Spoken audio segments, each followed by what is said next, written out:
It sounds classy coming out of your mouth. It's all good. Before we get into some really cool exclusive stuff, since this is his first Hall H, let's bring out Eddie Ibrahim, head of programming again for Comic-Con with a little special moment.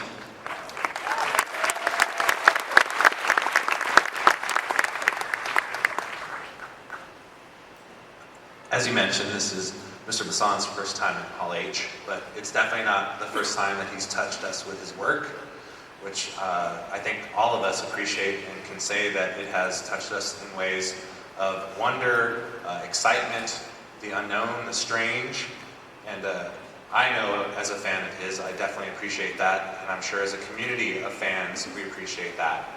One of the things that we have at Comic-Con is the Inkpot Award. It is an award that we give to people who have done that, have touched us, be it with comics, movies, television, books. And I don't think any of us could question that Mr. Besson has done that. So at this time, it is my pleasure on behalf of Comic-Con International to give Mr. Besson the Inkpot Award.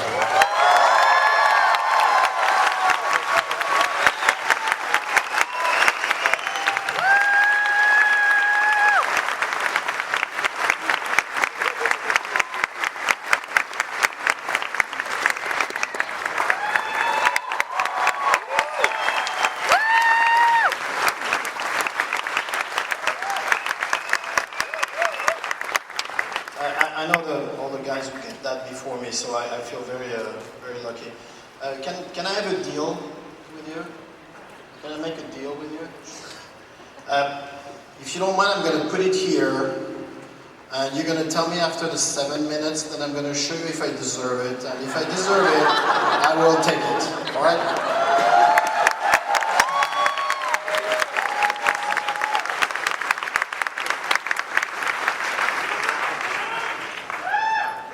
Nice, all right guys. We have some other amazing panelists here today. Our next panelist is a producer on the film, someone you know a little bit better than I. Would you like to introduce our next panelist, Luc? This feels more appropriate. It's my producer, and her name is Luc Besson Silla. She's my wife, okay? And she is, for me, you know, one of the best producers. I made 5 films with her, and I couldn't make this one without her. All right, let's make her feel welcome. Luc Besson Silla.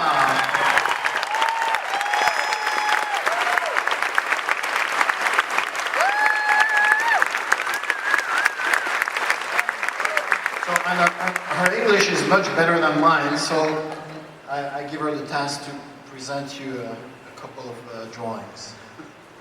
So I think maybe now, Virginie, we have some artwork, I think, that we're going to show on the screen, so hopefully we can talk about. Can we put some of this?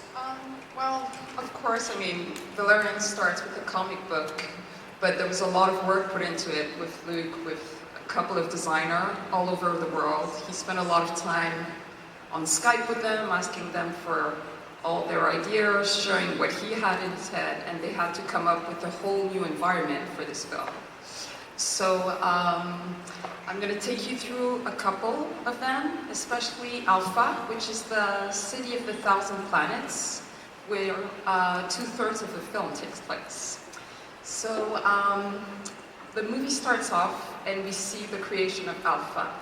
And it starts with actual archive footage of the Apollo and Soyuz, the American station and the Russian station, linking in space. That was in 1975. So it's real footage, so I guess we can all relate to it. And then we explore it to see how it grew. And so we will see the European joining in, then the Chinese, then the Indians, and basically all the countries from our planet.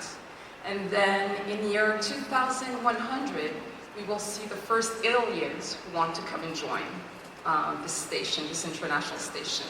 And then slowly, but lots of other aliens are coming to join. Everybody wants to be part of this Alpha station. And in year 2300, it has become too big to be so close to planet Earth. So they will send it off to drift on its own. And then we jump to year 2700, and that's where our movie takes place. And when we discover Alpha, it's become as big as a planet. It's about 20 kilometers long, There's over 20 million people living on it. Different species from all the corners of the galaxy, and everybody has brought their knowledge. So it's really the center for science, for finance, for politics, and it's a place where everybody wants to be. So I'll show you the first design. Yes, do you want to? What you describe is the credits.